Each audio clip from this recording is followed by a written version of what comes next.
Good afternoon. It's Friday, the 22nd of September 2023, just after 1 o'clock. Welcome to UK Column News. I'm your host, Mike Robinson. Joining me in the studio today, Brian Gerrish. And by video link, we've got Vanessa Beeley from Damascus.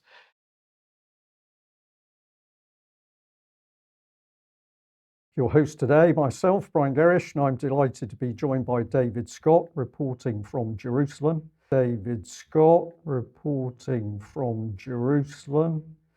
We're also joined by Alex Thomson, who is back in the UK.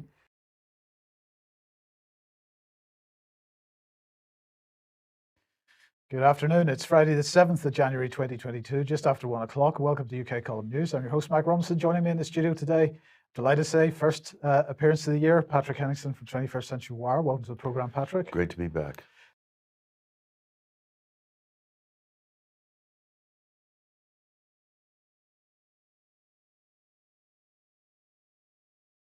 Bloodthirsty Putin is not just terrorizing everyone inside Russia and its border countries. He's laid his eye on a bunch of islands, basically across the globe. That's according to the Western press, of course. Putin. Joining me in the now is Brian Gerrish, UK column journalist and former lieutenant commander in the Royal Navy.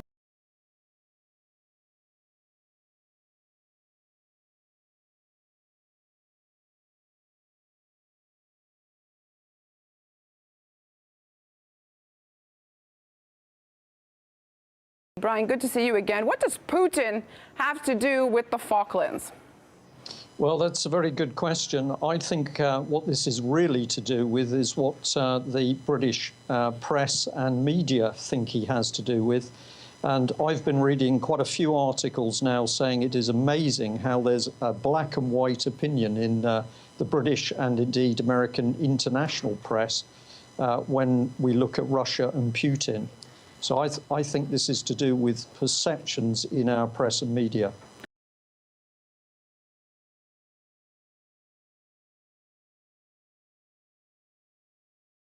We're talking about is propaganda. We're talking about hype in the British press and media at the moment, that this thing is being blown up out of all proportion, as if to make it look as if Russia and Putin are posing a threat to the Falkland Islands. In the press as a whole, we're constantly seeing this black and white situation. Everything that Russia and President Putin does is wrong, and everything the European Union, Britain and America does is right. Luckily, many people in UK are starting to see through this.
David, you met some really wonderful people in Israel who are also UK column supporters.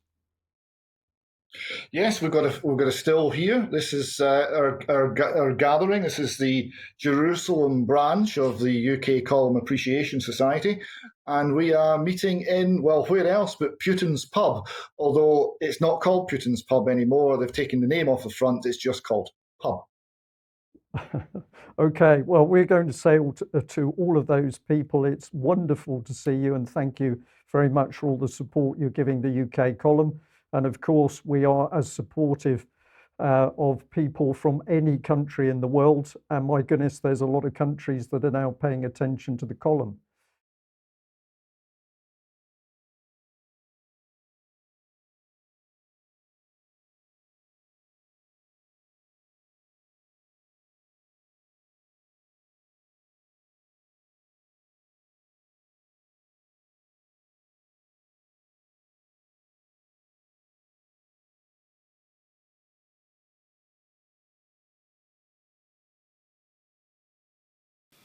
And the next day, we had no YouTube account.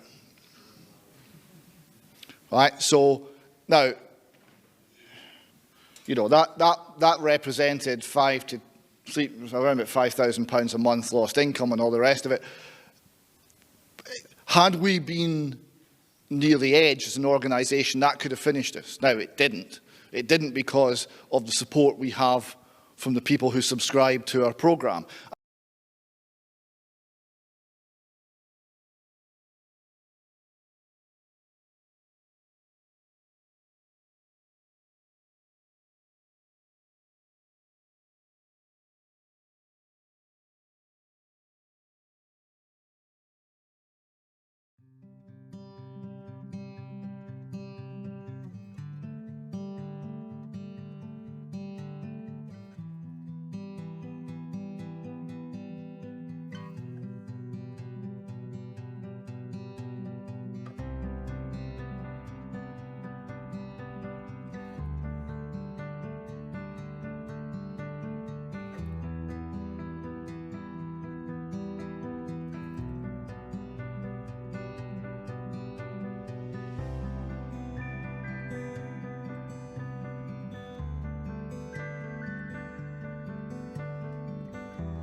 A look at the actual looting of this bookshop, Brian, which is the video coming up.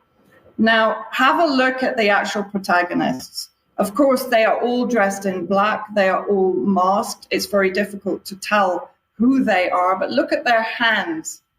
They are white. And I would argue that these are quite potentially agents provocateurs or even the right-wing militias that have been seen on the streets recently. But of course, the framing by the right-wing elements in the US and the UK in order to foment some kind of civil strife in France is that these are all migrant Islamists. Today, but one little point is that there's several people in our chat box have pointed out that the men breaking the glass window, it was clear that some of them at least were wearing white gloves, but whether there were other hands that were visible, I couldn't see.